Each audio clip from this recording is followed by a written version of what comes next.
출애굽기 14장 15절부터 31절 말씀 읽겠습니다. 이스라엘 백성들이 이제 출애굽하여 바다 홍해를 건너는 사건이 오늘 말씀에 등장하고 있습니다. 먼저 15절 말씀 보시면 이렇게 말씀합니다. 여호와께서 모세에게 이르시되 너는 어찌하여 내게 부르짖느냐 이스라엘 자손에게 명령하여 앞으로 나아가게 하고 말씀하죠.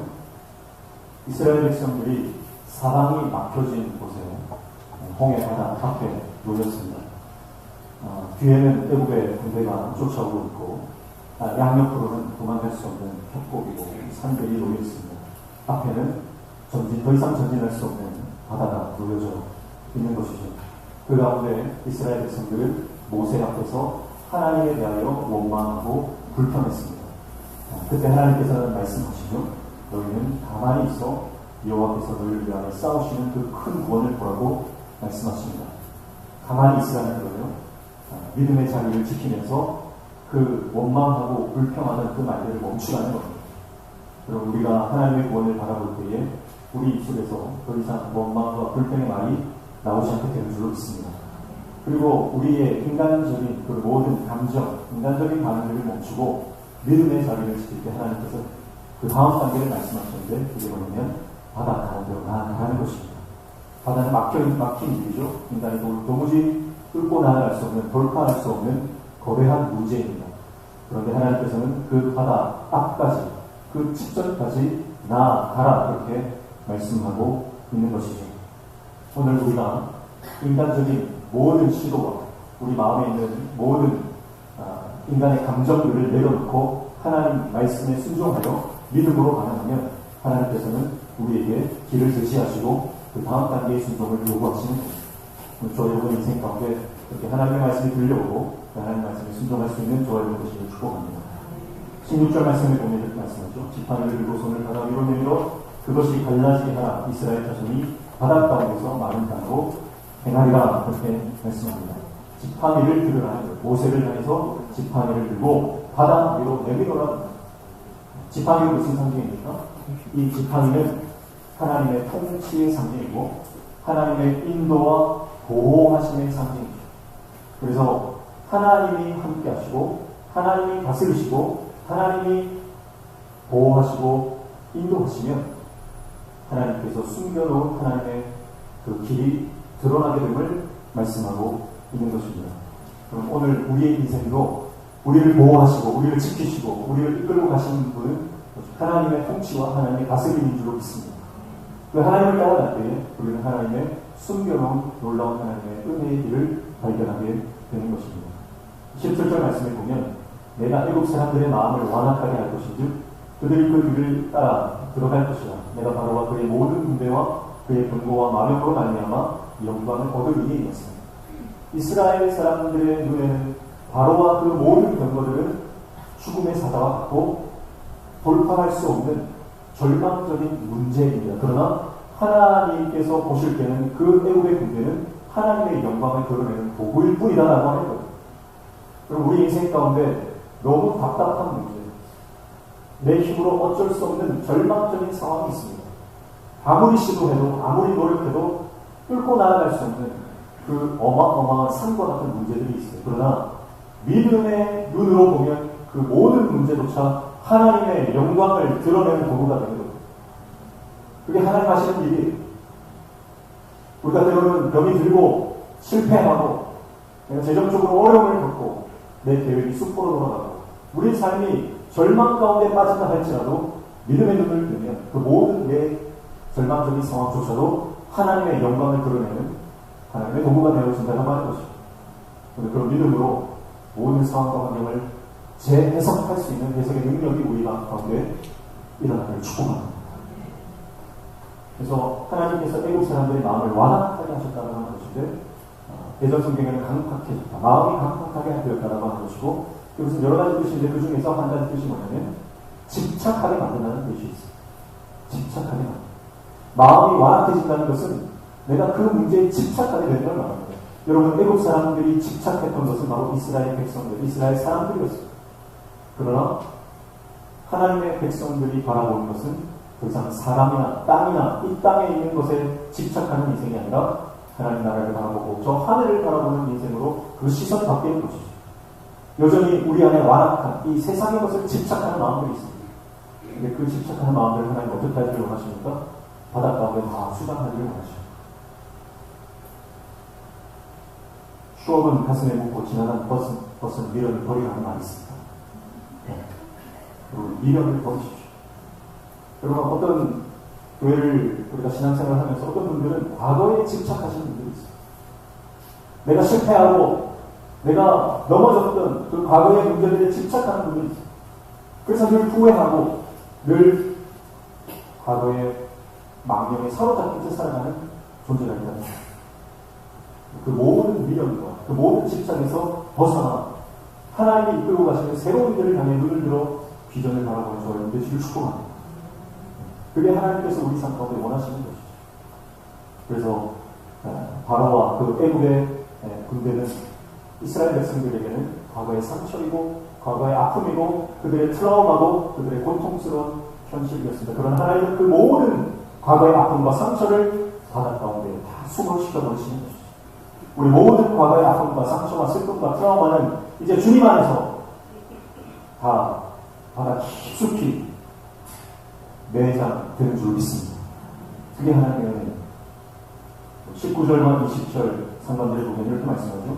이스라엘 진 앞에 가던 하나님의 사자가 그들을 위로 공격하네 구름 기둥도 그 앞에서 그 위로 옮겨 애국 진과 이스라엘 진 사이에 이르러서니 저쪽에는 구름과 흑암이 있고 이쪽에는 밤이 밝음으로 밤새도록 이쪽에 가까이 못하였다가 그렇게 말씀합니다. 여러분, 홍해가 갈라질 때 단번에 갈라진 게 아니죠. 밤새도록 동풍이 불었다. 그래서 하나님의 일하시는 것을 천천히 보는 그 밤새도록 그 밤을 지나는 시간들이 있었다는 겁니다. 그게 어디 나옵니까? 21절이죠. 모세가 바다 위로 손을 내밀매 여호와께서 큰 동풍이 밤새도록 바닷물을 물러가게 하시니 물이 갈라져 바다가 마르다는 얘기죠. 여러분, 하나님께서 역사하시는 것들을 우리가 천천히 자세히 바라볼 수 있는 시간을 하나님 우리에게 주시는 겁니다. 그 가운데서 선택하는 겁니다. 그렇게 세밀하게 동풍으로 역사하시는 하나님의 역사를 볼 것입니다. 아니면 애국 군대가 기세등등하여 그들을 죽이러 칼같이 들고 다가오는 그 모습을 볼 것인지. 여러분, 믿음은 시선입니다. 무엇을 바라볼 것인가 결정한 것이 믿음의 결단입니다. 네, 하나님은 어떤 역사를 베풀어 주십니까? 바다를 천천히 가르시며 그리고 불기둥과 구름기둥으로 이스라엘 백성들과 애굽의 군대 사이에 이 분리하시는 역사를 허락하시는 것입니다. 그래서 하나님의 구원의 역사라고 하는 것은 하나님의 백성과 세상을 구별하시는 구별의 역사다 그렇게 볼 수 있는 것입니다. 오늘은 종교개혁주일입니다. 종교개혁주일, 우리는 오늘 이날을 교회가 새롭게 된 날, 하나님의 말씀으로 돌아가는, 오직 은혜로, 오직 말씀으로, 오직 믿음으로 돌아가서 하나님을 바라보는 신앙으로 회복되어지는 날로 기념하며 우리는 이번 한 주간 동안 종교개혁주의를 기도로 준비해 왔습니다. 그러나 세상은 어떻습니까? 세상은 이 시즌을 할로윈 데이라고 해서 귀신 복장을 하고 귀신 축제를 벌이는 그런 시즌입니다. 너무나 안타깝게도 어제 밤에 이태원에서 이 할로윈 축제를 벌이다가 수만 명의 젊은이들이 모였다가 거기서 대참사가 일어났죠. 그래서 150여 명의 젊은이들이 정말 허망하게 안타깝게 목숨을 잃었습니다. 그러나 오늘 저와 여러분은 이 종교개혁주의 시즌을 맞이해서 정말 내가 세상과 구별된 삶을 살고 하나님 앞에서 거룩하고 정결한 삶을 살기 위해서 내가 경건한 마음으로 하나님 앞에 준비되어지는 시즌입니다. 그래서 할로윈 데이라고 하는 것은 사실은 영적으로 굉장히 하나님 기뻐하지 않는 거예요. 그래서 이것이 특별히 우리 기독 청년들이 우리 다음 세대들이 이 할로윈 데이에 물들지 않도록 우리가 끊임없이 우리 아이들에게 말씀으로 가르쳐야 하는 줄로 믿습니다. 그 얼마나 허망한, 대부분이 20대 여성이다. 그 얼마나 아까운 인생이 그렇게 생을 허망하게 다시 합니다. 다시는 이런 대천사가 우리 가운데 일어나서 안 될 줄 믿습니다. 그래서 하나님은 이쪽과 저쪽을 나누신 분이에요. 이쪽과 저쪽을 나누시고, 그래서 어느 쪽을 선택할 것인지 그것이 우리에게 주어진 숙제입니다. 저와 여러분이 믿음의 길, 하나님을 바라보는 길을 선택하는 저와 여러분의 시기를 축복합니다. 그래서 하나님께서는 20절에도 밤새도록 저쪽이 이쪽에 가까이 하지 못하도록 막으시고, 21절에도 밤새도록 바닷물이 물러가게 하시고, 우리 하나님은 졸지도 아니하시고 주무시지도 아니하시며 끊임없이 자기 백성을 지키시고 보호하시는 분이신 줄로 믿습니다. 그 주님께서 우리와 함께 하시는 것이죠. 그래서 그 하나님의 역사와 인도하심으로 22절 말씀에 이렇게 말씀하죠. 이스라엘 자손이 바다 가운데를 육지로 걸어가고 물은 그들의 좌우에 벽이 됩니다. 바다 한가운데를 마른 땅처럼 걸어 지나가는 놀라운 하나님의 역사를 이스라엘 백성들이 경험하게 된 것입니다. 여러분, 바다를 지나갔다고 하는 것은요, 바다 밑바닥을 걸어가는 것이죠. 바다 밑바닥에, 바다 한가운데 내 자아가, 내 옛사람이, 내 육신의 정욕과 암흑의 정욕과 이생의 사람이 바다 한가운데 수장되어지는 것을 상징하는 것입니다. 여러분, 내 자아가 십자가에 못 박힐 때에 우리는 하나님의 백성으로 하나님 앞에서 살아갈 수 있는 줄 믿습니다. 오늘 우리는 성례식을 진행합니다. 특별히 세례식이라고 하는 것은 내가 원래는 침례라고 합니다. 그래서 물에 완전히 들어가는 거죠. 예수님께서도 세례를 받으실 때에 요단강 속에 완전히 잠기셨어요. 세례를 받는다고 하는 것은 이제 새로운 출발을 말하는 것이고, 내 옛사람이 죽고 새 사람이 되어 하나님의 백성으로 살아가는 영적인 의미가 있습니다. 우리는 약식으로 약간의 물만 머리에 뿌리게 되지만, 그러나 이것은 완전히 내 옛사람이 물속에 수장되어 바다 한가운데 빠져 죽는 것을 의미하는 것입니다. 내 안에 교만과 내 안에 못된 욕심들이 있습니다. 그 모든 교만들이 십자가 밑에서 완전히 못 박힐 때에 우리는 하나님의 영광을 드러내는 하나님의 백성으로 살아가게 되는 줄로 믿습니다. 앤드류 머레이는 죽을 만큼 겸손하라고 하는 게 직접 이렇게 말합니다. 겸손은 단지 자신이 전혀 아무것도 아닌 존재라고 느끼는 의식이며, 우리가 얼마나 진실하게 하나님이 전부인지를 깨달을 때 찾아온다. 결국은 이스라엘 백성들이 바다 한가운데를 지날 때, 그 밑바닥을 지날 때에 좌우에 벽이 되어 있는 그 바닷물을 보면서 자신의 위치가 어디인지, 내가 어떤 존재인지를 깨닫는 거죠. 하나님은 위대하시되 나는 하나님 앞에서, 대자연 앞에서 아무것도 아닌 존재이고, 그래서 모든 교만을 내려놓고 하나님 앞에 겸손해지는 사건이라고 하는 것입니다. 그리고 그는 이렇게 말합니다. 겸손은 완전한 죽음으로 인도합니다. 겸손은 자아를 포기하는 것을 의미하며 하나님 앞에서 완전히 아무것도 아닌 존재의 자리로 나아가는 것을 의미한다. 그렇게 말했습니다. 여러분, 결국 주님 앞에 죽어야 겸손한 사람이 되어야 우리는 하나님을 위해서 살아가는 하나님의 영광스러운 종이 되는 줄로 믿습니다. 그게 바다 한가운데를 지나는 이스라엘 백성들을 향하신 하나님의 뜻입니다. 그런데요, 이 동일한 길을 누구도 건넙니까? 애굽의 군사들도 이 길을 건너는 26절부터 28절 보십시오. 여호와께서 모세에게 이르시되 내 손을 바다 위로 내밀어 물이 애굽 사람들과 그들 병거들과 마병을 위해 다시 흐르게 하시니, 모세가 그 손을 바다 위로 내밀매 새벽이 되어 바다의 힘이 회복되니라.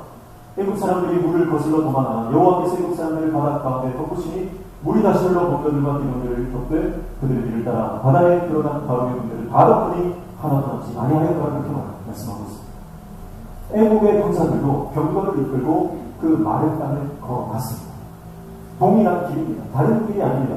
우회하지 않았습니다. 이스라엘 백성들이 건너갔던 그 길을 뒤따라가는 거예요. 그러나 여러분, 같은 길을 갔지만 이스라엘 백성들은 구원을 받았고 애국의 군사들은 거기에 수장되었다는 것이죠.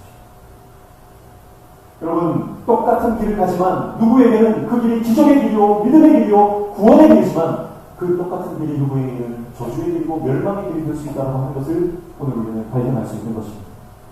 여러분, 우리 인생이 별반 다르지 않습니다. 믿는 자나 믿지 않는 자나 우리가 살아가는 삶의 여정은 비슷합니다. 피차이라입니다. 그러나 우리가 똑같은 인생의 여정을 산다 할지라도 믿음으로 사는 자에게 그 길은 축복의 길이요 은혜의 길이요 영광스러운 길이 되는 줄로 믿습니다. 똑같이 태어나서 공부하고 잘하고 시집가고 장가가고 자식을 낳고 그렇게 살아가는 모든 인생의 여정들 평범하고 별반 다를 것 없는 것처럼 보이지만 믿음으로 살아가는 하나님의 백성들에게는 그 모든 일상과 우리의 모든 삶이 하나님의 구원을 경험하는 놀라운 은혜의 연속이 되는 것입니다. 그러나 아무리 그 인생의 길을 똑같이 산다 할지라도 하나님 없이 믿음 없이 하나님을 배제한 채 살아가는 인생은 멸망으로 치닫는 인생이 될 수밖에 없다라고 하는 것을 우리가 말씀 통해 깨닫게 되는 것입니다. 성공도 마찬가지입니다. 같은 성공을 해도 우리가 원하는 그 우리의 그 갈망이 이루어진다 하더라도 믿음으로 내가 원하는 것을 이루고 갈망이 성취가 되면 믿음이 그것을 하나님의 영광으로 이끌어갑니다. 그러나 같은 성공을 했다 하더라도 하나님 없이 성공했다면 그것은 그 삶과 인격과 인생을 망칩니다. 그래서 스펄전 목사님은 그랬죠. 기도하지 않고 성공했다면 성공한 그것이 곧 그 인생을 망친다 그렇게 말했습니다. 사랑하는 성도 여러분, 믿음으로 살아갈 줄 믿습니다. 믿음으로 살 때에 우리의 성공도 하나님의 영광이 될 것이고 때로는 우리가 실패하더라도 그 실패마저 우리가 믿음으로 그 길을 걸어갔다면 그 실패로 하나님의 영광을 드러내는 은혜의 길이 되는 줄 믿습니다. 세상 사람들은 실패했다고 인생이 끝났다고 생각하고 절망하고 좌절하고 완전히 포기하게 됩니다. 그러나 하나님의 사람들은 실패한 그 길에서도 하나님의 뜻을 발견하고 믿음 가운데 하나님의 구원의 역사를 경험하게 되는 것이죠. 오늘 저와 여러분이 이 믿음의 길을 갈 수 있는 하나님의 종 되시기를 축복합니다. 여기서 이 바닥 한가운데서 우리는 모든 우리 안에 있는 교만을 내려놓아야 됩니다. 내 입으로 살아갈 수 없음을 고백하고 하나님의 은혜 없이는 내가 단 한순간도 단 하루도 살 수 없는 존재라는 것을 인정하고 주님 앞에 모든 교만을 내려놓고 겸손히 그분의 구원을 바라볼 수 있는 철저히 낮아진 인생, 그 인생이 되어야 될 줄로 믿습니다. 내 입으로 되는 것이 하나도 없습니다. 하나님의 은혜로 살아가는 것이 우리의 삶의 모습인 줄로 믿습니다. 날고기던 청년, 충만 갖고 기대를 한몸에 봤던 청년도 결정적인 순간에 수험 번호를 쓰지 않습니다. 그래서 그만 낙방하고 예전에 한번 이 예화를 말씀을 드린 적이 있죠. 여러분, 하나님께서 허락하지 않으면 그 누구도 자기 인생의 길을 열 수 있는 사람이 없습니다. 하나님이 여시면 닫을 자가 없고 하나님이 닫으시면 열 자가 없는 줄로 믿습니다. 우리 인생은 오직 하나님이 여시는 거예요. 하나님이 닫으시면 누구도 포기해요. 왜냐하면 하나님이 내 인생의 주인이십니다. 하나님이 여시면 그것이 우리 인생의 진정한 축복입니다. 왜냐하면 하나님이 우리 인생을 이끌고 가신다는 증거가 되기 때문에 그렇죠. 오늘 저와 여러분의 모든 인생을 하나님께 내어 맡기며 그분의 주권을 인정하는 하나님의 백성들 다 되시기를 축복합니다. 어느 며느리가 시아버지를 방문할 때마다 시아버지가 늘 통장을 보고 있는 거예요. 근데 시아버지가 이 며느리가 들어가면 시아버지가 그 통장을 보다가 다급하게 감춥니다. 며느리가 시아버지가 그렇게 애지중지 이 통장을 감추는 걸 보면서 저 통장에 돈이 많이 들어있구나. 그래서 그때부터 지극정성으로 시아버지를 공양을 하고 평성을 다해서 섬겼습니다. 시아버지가 돌아가셨어요. 그래서 며느리는 늘 마음에 품고 있었던 그 시아버지의 통장 얼마나 들었을까 기대하는 마음으로 그 통장을 열어보았습니다. 그 통장에는 이것도 없었어요. 빈 통장이었습니다. 그래서 얼마나 그 마음이 허망했는지 몰라요. 그런데 이 시아버지가 지혜가 있었던 거죠. 내 통장에 돈이 있는 것처럼 행동하면 이 며느리가 나를 무시하지 않을 것이다. 그런 지혜가 있었던 거예요. 그래서 며느리가 오면 괜히 빈 통장을 꺼내서 그 통장을 숨기는 척을 하면서 자기에게 뭔가 있는 것처럼 큰 재산이 있는 것처럼 행동을 했다는 것이죠. 여러분, 아무것도 없는 사람도 내 안에 내가 뭔가를 가졌다라고 하는 신용만 해도요, 받는 대접이 달라진다는 겁니다. 당당해진다는 거예요. 며느리 아내 앞에서 기죽지 않고 살아간다는 겁니다. 여러분, 그런데 오늘 우리는 예수 그리스도의 십자가 보고 우리를 위해서 피 흘려 모든 것을 내어주신 생명의 능력 예수 그리스도를 붙고 살아갑니다. 그런데 아무것도 없는 것처럼 기죽어서 살아가는 모습이 아닙니까? 아무것도 없는 사람도 있는 척만 해도 대접받고 살아가는 거예요. 그럼 오늘 저와 여러분의 인생 가운데는 하나님의 능력과 우리를 위하여 졸지도 아니하시고 주무시지도 아니하시는 그 하나님의 인도하심과 보호하심과 통치하심이 우리를 붙들어주는 줄로 믿습니다. 하나님이 우리 빽이 되어주시는데 세상 가운데 기죽어 사소한 것에 목숨 걸고 살아가는 인생이 되어서는 안 되는 것이죠. 오늘 우리 안에 그 복음의 능력을 가지고 세상 가운데 당당하게 하나님의 능력을 선포하며 하나님의 살아계심을 증거하며 살아가는 저와 여러분 되시기를 축복합니다. 31절 말씀을 이렇게 말씀하죠. 이스라엘이 여호와께서 애국 사람들에게 행하신 그 큰 능력을 보았으므로 백성이 여호와를 경외하며 여호와와 그의 종 모세를 믿었더라 그렇게 말씀하고 있습니다. 여러분, 무엇을 바라보느냐에 따라서 두려움의 대상이 바뀌는 겁니다. 이스라엘 백성들이 하나님을 바라보고 하나님의 구원을 바라보고 그 하나님의 능력의 손을 바라봤다는 거예요. 여기서 그 큰 능력을 보았으므로 이 능력이라고 하는 것은 원어로 보면 하나님의 손이라고 하는 뜻입니다. 하나님의 그 손을 바라보았기 때문에 불기둥, 구름기둥을 바라보았기 때문에 이제는 이스라엘 백성들이 두려움의 대상이 바뀝니다. 여러분 자세히 바라보십시오. 그러면 내가 진짜 누구를 두려워해야 하는 것인지 깨닫게 되는 것입니다. 광야는 하나님을 바라보는 훈련 학교입니다. 하나님의 손을 바라보는 학교입니다. 그래서 우리가 살아가는 이 땅의 모든 여정이 하나님의 손에 있음을 깨닫는 거고 그것이 광야의 여정이다라고 하는 것이죠. 이 하나님의 일하신 손 아래에서 그들이 두려워했던 모든 문제들은 어떻게 됐나요? 30절 보십시오. 그 다음에 여호와께서 이같이 이스라엘을 애국 사람의 손에서 구원하시네 이스라엘이 바다에서 애국 사람들이 죽어 있는 것을 봅니다. 우리가 그렇게 무서워했던 우리가 그렇게 답답해했던 도무지 해결되지 않을 것 같고 이루어지지 않을 것 같았던 그 인생의 숙제 하나님의 능력의 손 아래서 그 문제가 더 이상 아무것도 아님을 보게 될 줄 믿습니다. 내가 그렇게 눈물 흘리며 애절했던 그 모든 답답한 막혀진 문들 가운데 우리는 그 문을 통과하게 하시며 뒤돌아보면 해결되지 않은 문제가 하나도 없고 뒤돌아보면 응답받지 못한 기도가 하나도 없음을 우리는 깨닫게 되고 그 상황과 그 형편 가운데 하나님을 높이고 찬양하며 믿음이 생성되어진 놀라운 은혜를 경험하게 될 줄 믿습니다. 이 은혜가 저와 여러분의 삶 가운데 충만하시기를 주님의 이름으로 축복합니다.